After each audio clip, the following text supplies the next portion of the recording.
Yeah. Obviously, you wanna win all of them. It's the way it goes sometimes. They had a good game plan. Credit to those guys. They came out. They played hard. We just didn't have it today. What prevented the offense, you and the offense, from finding the rhythm and the consistent production? What did they do specifically that kind of derailed? I mean, I couldn't tell you exactly.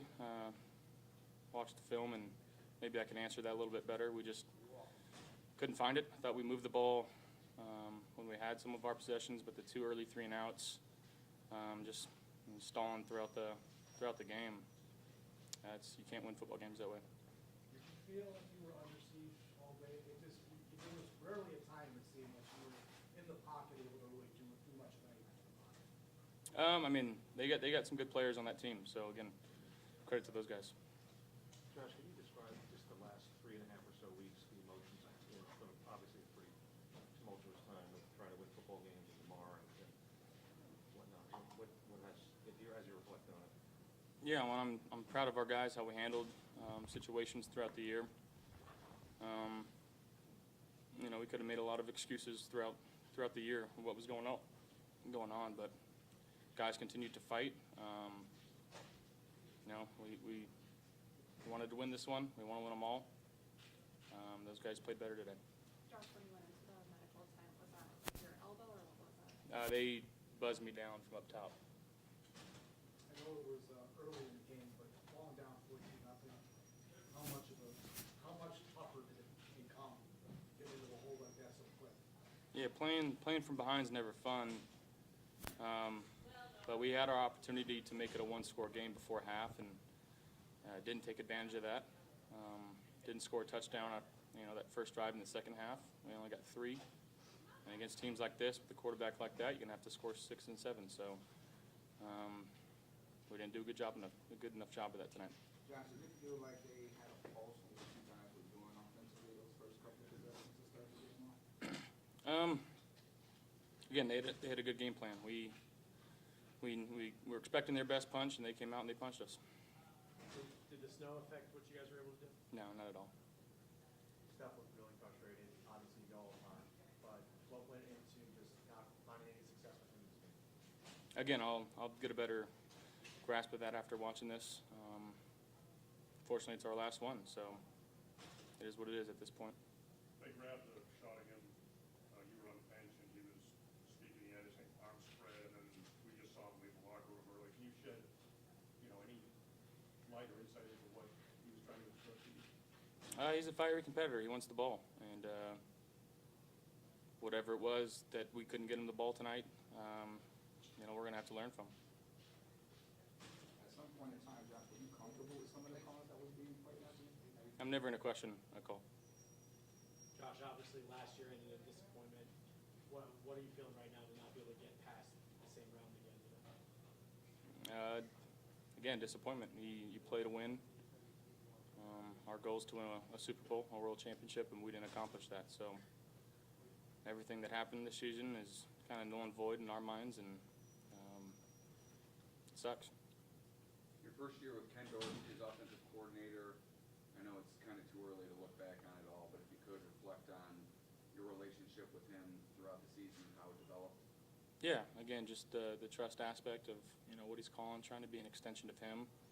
I think statistically we're eerily similar, or if not better than what we were last year. So again, to come in and to have some of that same groove, you can continue to build on that. And yeah. Josh, Thanks, Josh. Oh, one more. I'll go one more. obviously Damar was with you guys tonight. Was there anything specifically that stood out to you that he told you guys either before the game or at halftime?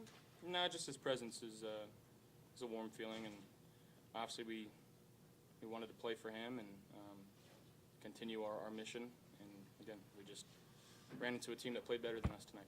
Thank you, guys. Thanks, Joe. Thanks, Josh.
goes, and I said, really? I'm like, there's 6 of us spread out. We need to let the Bills get it. We can't be like totally. So yesterday I see Belichick all the same way. And it takes right back. So then I slide to weekend.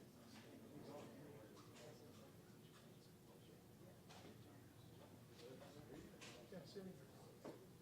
But then Belichick goes out to do a handshake with Candy, so when I help the team get it, he goes out and goes shadowing like this. Just like that. Is that right? Why do you think guys went out with that sick company? And they did it for a long time. Brady made people a lot of money. Great city though. There's nothing like Marriott Wharf. Yeah. I'm serious. That's a happy place. It's just, you know, Logan's there. It's a little bit of a private stadium. You're just down in the city. And they said that home meeting down at that stadium.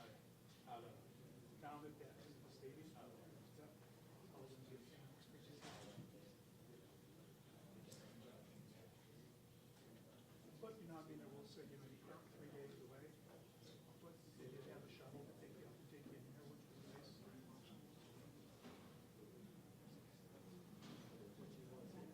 And then I go back to the old Foxborough days, so where you ever Fez. I never went to And they had this tough, they had this stadium here, it's like, that's big outside like here. It's all like it was. It's right on the outside, and you just watch the crowd, you know, you sprint, get on before they close the traffic, one way and out. I did get to walk out the field. You did shake Billy Buffalo's hand, so. So you just slip. He's an emotional cat. First one in the dog fight, then you know.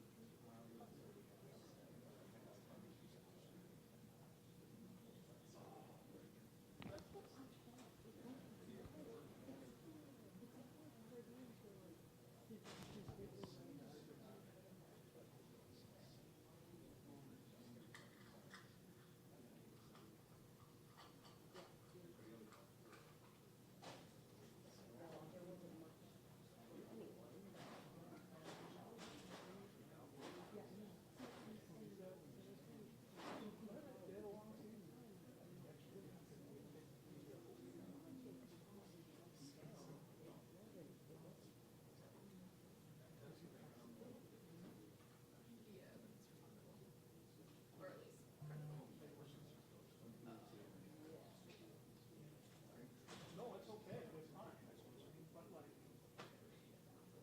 yeah.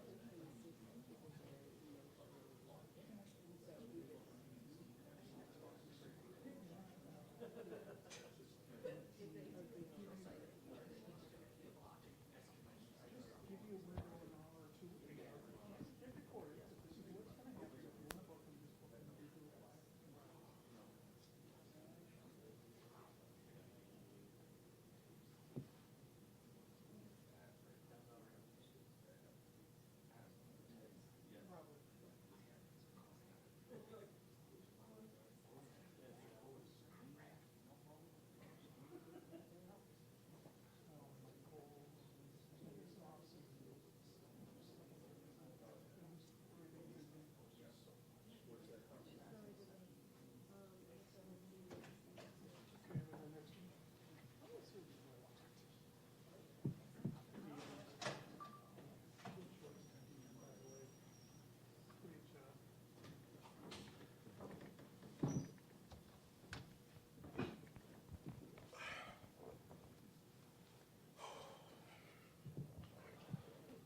Ian, how would you evaluate the performance from the offensive line today? You know, it's like I always mention, right? Like, the further you go on in the season, it's gonna get harder. You know, guys are gonna throw punches. We're gonna throw punches. You know, it just sucks that the world thinks that every game is supposed to be drastically perfect, but it's far from it. You know, I feel like as a whole, everybody could have did more. The O-line, D-line, like everybody, you know, it's a group thing. So not to just like single out us, but you know, we take it personal. And whenever, like, you know, Josh ain't really fluid and doing his thing, you know, like we take it personal. And now we have a whole like off season to fight that mental battle. So. Josh was under pretty consistent pressure from that for most of that game. Talk about execution on the part of your team. But what was Cincinnati doing specifically? Can you kind of take us inside that, maybe to shed some light on how they were generating? Yeah, it was just pressure, man. Just a lot of single missiles, man. It's just guys coming from all different angles. You know, corners coming late. You know, guys were running games on the inside and outside, just keeping us moving, just keeping us on our toes, and they did a good job. You know, like I'm true to it, and they did a good job of keeping our head on the swivel, and you know, that's what the game plan was, obviously, and they executed. Mitch, offensively, defensively, really across the board. Just feel like you guys could get in a rhythm today. I think when you look at it, when you take a step back and look at it, all three phases, you know, there's ebbs and flows in a game. We all had our time in the sun in regards to not playing complementary football, not putting our defense in an advantageous position or special teams. So you win as a team, you lose as a team. All these cliches are a lot harder when, you know, this is the conclusion of a season, conclusion of a group of guys being together that you really care for. Kudos to the Bengals. They played really good football. Can't take that away from them. And in the end, we didn't play well enough, and that's why we're here and they're going on to the next. For each of you guys, how disappointing is it, knowing the playoff losses in the past couple of years, to have this game on this day in your place?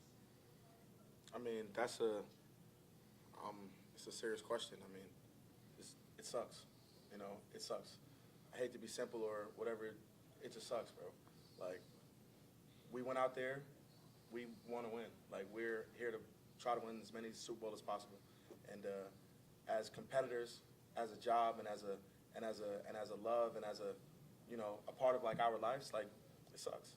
And we try to compete at a high level all of the time, and you know, just sometimes it gets us, you know, and that's the sucky part of being human. But you know, like, the good thing is that we got each other, and we win together, and we lose together. And truly, I mean, and I'm gonna speak for Mitch too, and the other guys, like, I would do it all over again with the same group of guys. Like, we have the best team, the best coaches, the best cafeteria people, the best garbage guys, everything. Everything is just here, man. And then, you know, like, we just fell short today. Mitch, did it kind of seem like in those first two possessions that Cincinnati had a pulse on what you guys were doing? I would say we also understood, for the most part, what their game plan was going to be. You know, there's always wrinkles in that. There's always different caveats that they put on certain things. I think it was all about execution. They came out and they executed at a higher level than we did. You know, we kind of dipped our toe in the water and they jumped in the pool. So when you give a team like that was it 14-0 lead, or you know, whatever it was, that's an uphill battle from the jump. You know, we dug ourselves in a hole early, and we understood that it was going to be a grinder after that. And yeah, I think to echo what Dion said, every team says it's such a special group, and we've gone through so much, but there's just a different pulse in this building, a different pulse in this locker room, a different connection to the people in the building and outside of the building, not only for what we've gone through, but just, you know, Buffalo is such a special place. And to kind of answer your question earlier about does it suck losing at home in the playoffs, I mean, it sucks losing in general. It sucks in the playoffs because our ultimate goal is to go all the way. That's what we signed up for. We didn't sign up for just kind of collecting checks, going out there and seeing what happens. We want to execute not only for the organization, the people, but for each other. I think when the offensive line breaks when we receive the ball or whenever it's time to go out, we always huddle up and it's always the same thing, which is like, let's just one play at a time, do it for each other. And that's what this year's been all about. And that's the toughest thing is that, every year there's turnover. Nothing is guaranteed in this business, personnel-wise or whatnot. That group of guys went out there together for the last time, and that's the toughest part of this, because like he echoed, we had we only speak for certain guys, but the O-line in particular felt I had a really good connection, and it's a real shame that we're not going to be able to go out there together again. If either one of you or both of you could answer, obviously Damar was able to be in the locker room with you guys for the first time. Was there anything that kind of stood out to you that he said either before the game or at halftime? I don't know if sorry to answer this, but just his presence, I think, speaks volumes.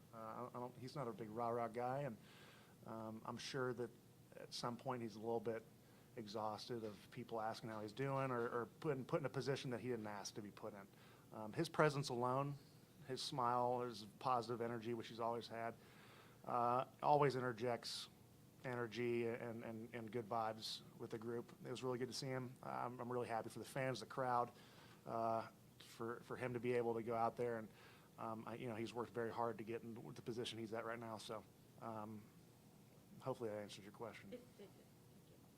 Dion, guys like Tremaine and Devin Singers here, Jordan Poyer, this potentially could be their last time in the locker room with you guys. So just, what are your thoughts about that business side of it, being with those guys since you walked in the room?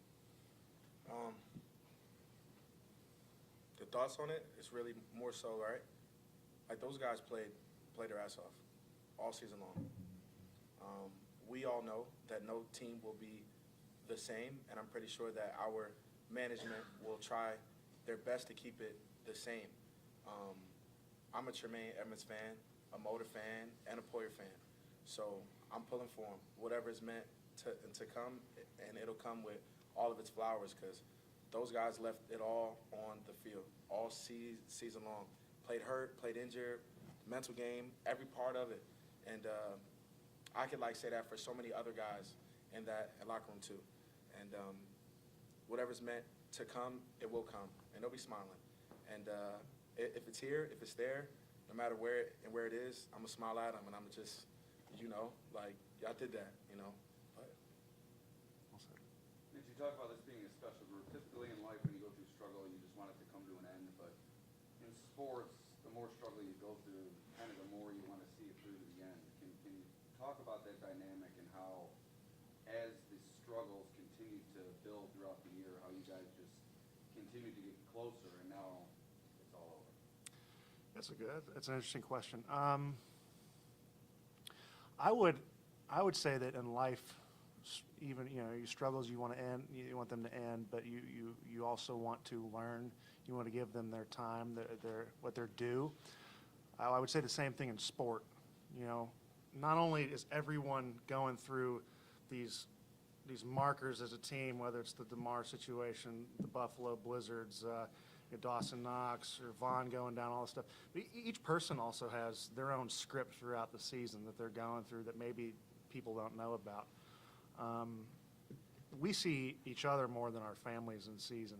A lot of the time, we have to confide in one another, lean on each other, which is not natural for grown men to do at times.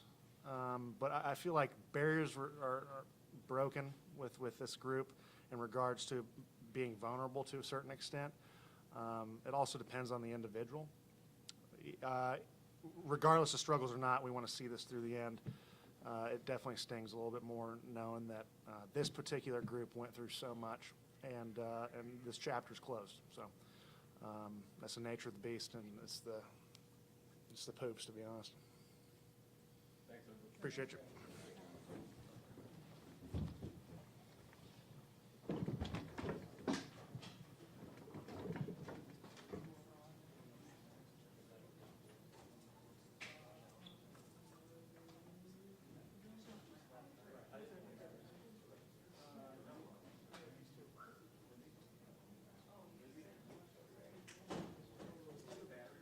Battery?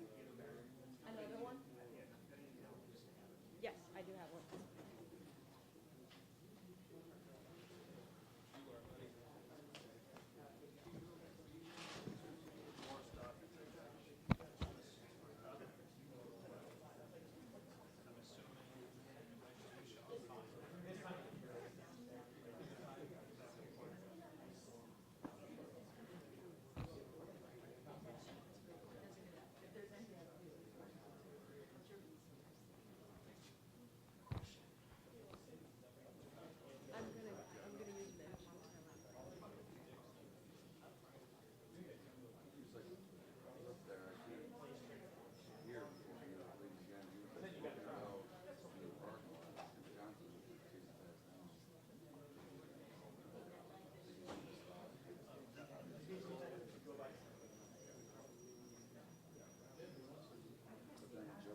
They're gonna lose 4 in a row on this road trip. How, tomorrow, I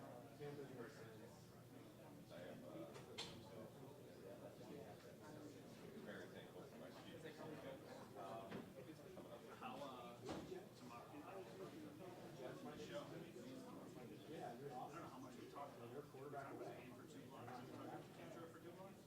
I think that's probably the approach. I don't even know. I don't even know what tomorrow is. Morning. I think so.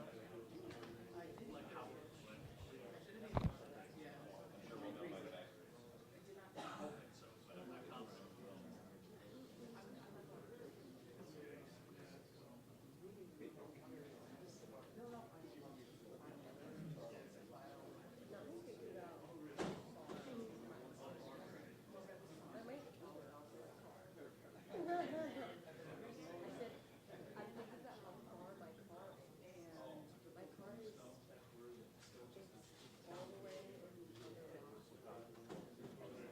Oh, this way, yes, this way.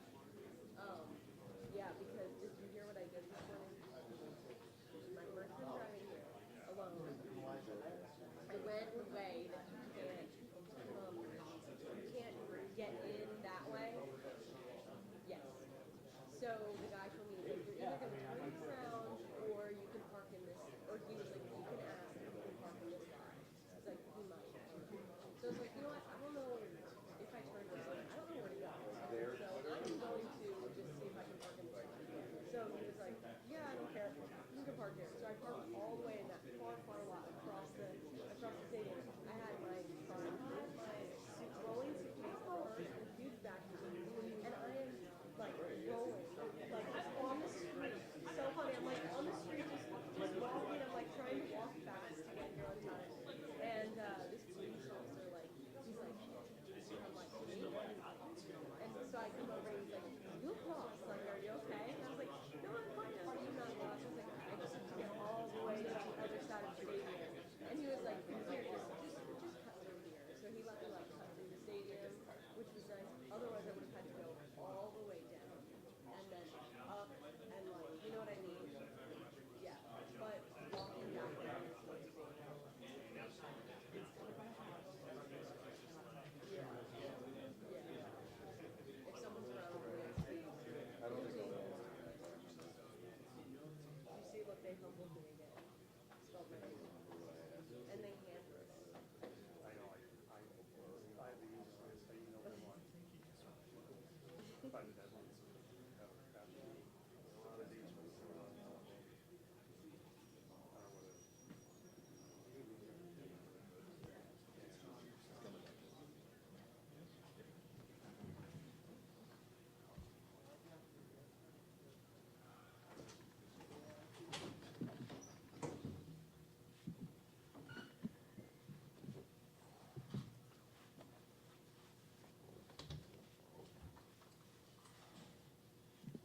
Okay, we'll go ahead and open up to your questions. Sean, Matt Milano today in the locker room said he felt like the team lacked energy. Given what was at stake, how do you think something like that is allowed to happen? Yeah, I just think overall, when you get into a rhythm, they got into a rhythm pretty quickly offensively, and we had a hard time getting them out of that rhythm. And then when you're on the field, and then offensively, when you're not on the field and extending drives, it can affect the energy a little bit. But I thought the guys came out with the proper amount of energy. But when they're in a rhythm offensively and you can't get off the field, that can tend to zap your energy a little bit. But I thought the guys' effort was there. We didn't do enough to win. Sean, how would you evaluate the line of scrimmage overall today? Yeah, when you've heard me talk about this before. If you want to win games on a consistent basis, that's where the game starts. It's there, and it's at the quarterback position, and we didn't do enough. I would say overall at the line of scrimmage tonight. Give the Bengals credit, but you probably saw what I saw. Hey, Sean, these players embrace the expectations coming into the season, throughout the season, and with this kind of result, what was sort of your message to them? Keep their head up. This is a tough league, and it's a tough business that way, and you learn from things like this. I'm proud of them, even though this hurts. Proud of them in the way they handled themselves with class this year, and the ups and downs and the adversity that they faced. And I think they'll they'll take that with them. But for right now, this stings, and I wish it was a different result. Coach, there seemed to be like some unsure footing due to the conditions. Do players on defense in particular feel they had to play more conservative at times because of the unsure nature? Yeah, no, no excuses, Chris. They beat us, and give credit to them. They beat us, and they out-physicaled us. Coach, Cincinnati has some good balance out there in the passing game and the run game. Did you feel that they had a feel for what you guys do defensively? No. Well, listen. I mean, we had a feel for them. It wasn't a surprise in terms of after that first really drive and a half. I thought we adjusted, knew what they were doing, without getting into the details on it for you here. But we had a hard time stopping it at the same time. And the challenge with that offense is you commit to stopping the run, and then they've got three really good receivers that one-on-one are tough matchups for you. So. I thought we came in with a good game plan, and we adjusted through it, and at the end of the day, it wasn't enough. Coach, are you any concerns that the Super Bowl window might be closing after the season? No. This is a good football team, and you learn from things like this. You keep knocking on the door. That's what you do. You stay steadfast in your focus and your approach. You work your tail off. Again, that's a good football team we just played, and they played better than we did tonight. They coached better than we did tonight, and we've got to learn from this and make the proper adjustments as we move forward. And for staying in the moment tonight, I don't want to get into the evaluations and all that type of stuff, but obviously disappointed in the result. Sean, you know that Stephon is a very emotional guy. He was visibly frustrated on the sidelines, was very quick to leave tonight. Where do you think staying with him right now? Well, he's a member of the Buffalo Bills. I mean, he's a competitive guy, and that's what makes him good is what you saw. Is he's very competitive, like we all are. We work extremely hard at these jobs to be the best we can possibly be, and it hurts. And I wouldn't want a guy that it doesn't hurt, right? So he put it all on the line out there. We put it all on the line, and tonight it wasn't good enough. And that's the part that stings. Sean, when we came downstairs, he was like halfway out the tunnel, and I saw someone kind of bring him back in, and then I was told he left a short time later. Did you talk to him at all? Was there some issue after the game? He was in there when I addressed the team, and that's what matters most. Hey, Sean, what do you sense this means with Josh Allen? Just kind of how he handles this, what he has to do to kind of rebound this, because I know he wanted to have a better day. Yeah, I mean, we all did. And Josh, I thought, did some good things, and like we all want some plays back as well. So, sometimes we're trying to do too much overall, but it's, we all have to grow from this. And, right now, just being in the moment, it stings, like I said. And Josh is a heck of a competitor, as you guys know. But I'll take him any day of the week, man, on our football team. And I love how competitive he is. And, these are things you've got to learn from. We have to make the adjustments, the proper adjustments we need to make so we can move this organization and continue to move it forward, because that's the direction we're heading. Sean, all year, if you didn't win, you still found a way to make it tight. Every loss was close. Today, that didn't seem to be the case. Does it matter at all? I mean, a loss in the last game, we know what it means, but does it matter that you went out this way where it wasn't typical of the way you guys played? Yeah. The short answer is no, it doesn't matter. A loss is a loss, and your season ends. The longer answer, and it'll be a discussion for another day, is what happened and what we have to do to get it changed. And that's part of the adjustments that I mentioned earlier, is we've got to be able to adjust from that as a coaching staff and beyond, right? So that's what we have to do if we want to continue to knock at this door and move beyond and where we were this year. I know it's probably too soon to give a detailed response, but just your impressions of the growth of the relationship between Josh Allen and Ken Dorsey this year. First-time play caller with Josh. How did that relationship develop throughout the year, and do you think it was a productive growth process? Well, I mean, we had two new play callers, both Ken and Matt Smiley, our special teams coordinators. So I thought, You know, anytime you go through your first year, you're gonna learn a lot. You're gonna learn from the highs, you're gonna learn from the lows.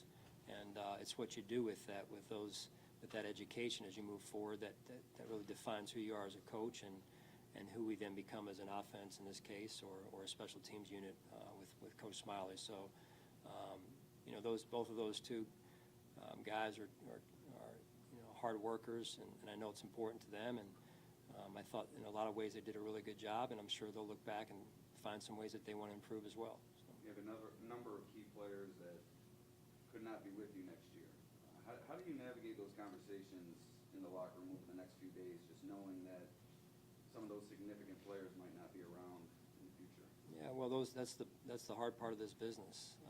You know, I love every person in that locker room for what they went through this year and how much time they put into it. I know how important it was to everyone, and it's been I know we came up short tonight, but a total team effort, and that doesn't happen. You don't get this far without that being the case.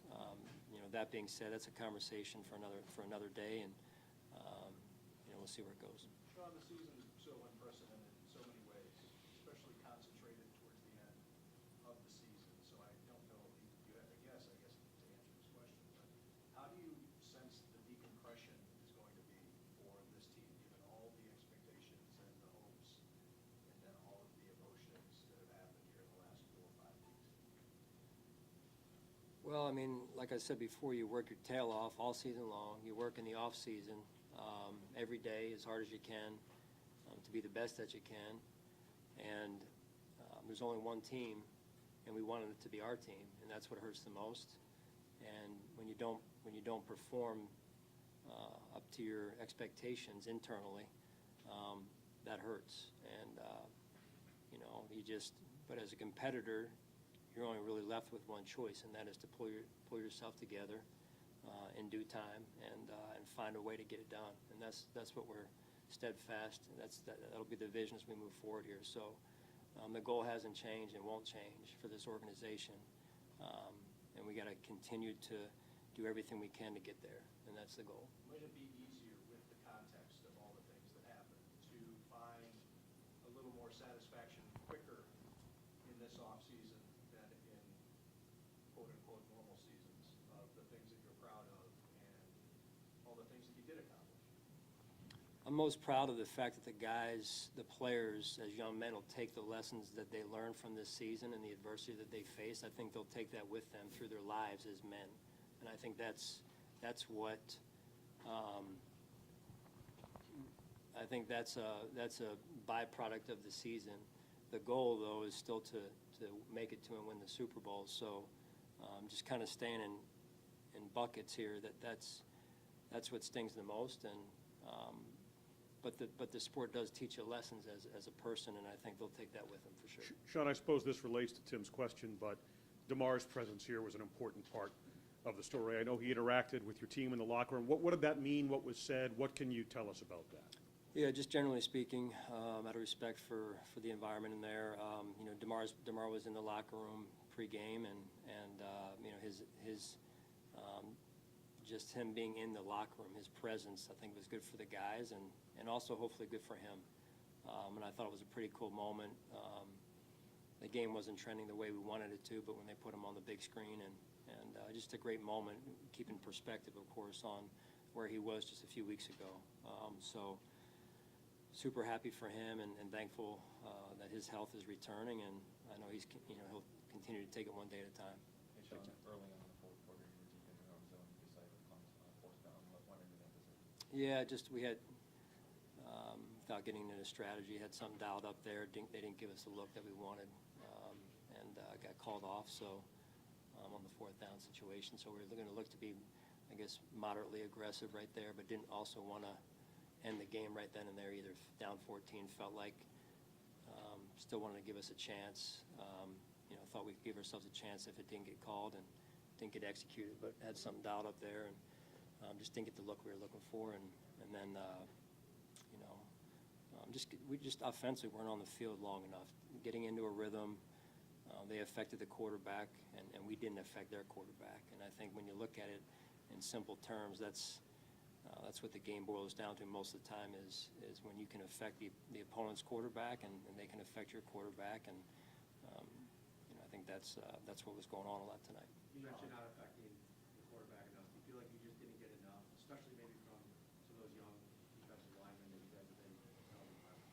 Yeah, I'm not going to point it to just one deal. You can start with me if you want to look anywhere. Just start with me. But overall, you got to be able to get pressure and affect the quarterback with 4. And I didn't think we did enough tonight overall, and give them credit. And they did some good things, and then flip it over to their side. They were affecting the quarterback at times with 4. But again, that's something we're going to need to look at as we move forward here. Sean, outside of the handful of plays a couple of weeks ago, this is the first time you've gotten a chance to go against Joe Burrow on the field, and watch tape of him, for sure. But what did you see from him, and how good is he? He's a good quarterback. Again, to your point, first real exposure to him over a true game here, and he's smart. He got the ball out of his hands at time and dumped the ball down to the back out of the backfield and checked the ball down and kept them on schedule. I thought that was good. And there was times where he held it and got the ball down the field. So they do a good job. He's extremely smart. Does a good job staying on schedule, and they've got some pretty good weapons around him with those 3 guys in the back out of the backfield. And so again, give them credit, and we'll again have to continue to work on our side of things. Sean, I know you don't like to make excuses all that often, but is there anything to just the cumulative effect of exhaustion of all the things you've gone through, getting to this moment and being somewhat drained? Yeah, no. This is what we work for. I told you guys that. I mentioned it the last couple of weeks. I appreciate where you're coming from, that Joe, but this is what you work so hard for all season, to get into the playoffs and to make a push and get to the Super Bowl and win it. So there's no second-place trophies. You do learn valuable lessons from this experience, and you put your head down and go back to work. All right, thanks, guys. Thanks, Sean.